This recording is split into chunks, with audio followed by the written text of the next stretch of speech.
Hello mga ka-farmers, magandang gabi.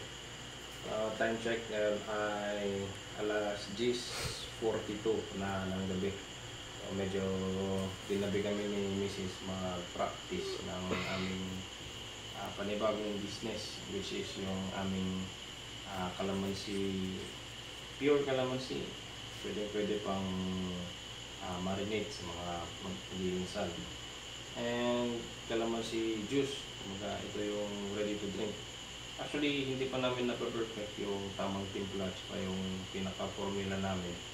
So, as of now, ito lang muna yung first product namin as practice. So, hindi pa ito for sale. So, sa mga gusto uminom ng o mag-order, so antabay lang po muna kayo. And ito naman yung nakikita nyo sa galon na malaki. Actually, ito ay nasa 10 liters pero hindi namin pinuno dahil meron pa ditong isa sa loob. Nilabas lang namin. So, ito ay same lang ito sila.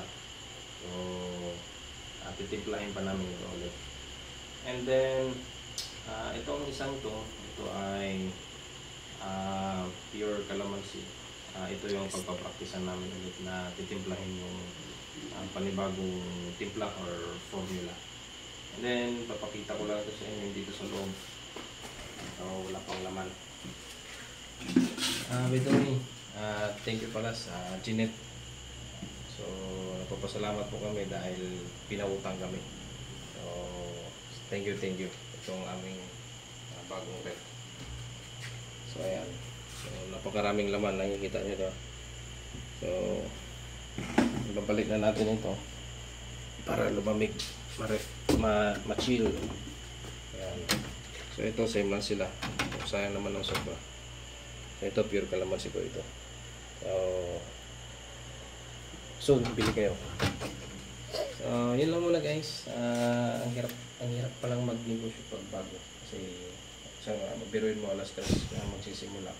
Tatapos ka na halos alas 11 ng gabi. Magliligpit pa kami ni Mrs. So yun lang muna guys, may update for tonight's vlog. So abang na lang po kayo sa mga susunod. Thank you very much. Bye bye.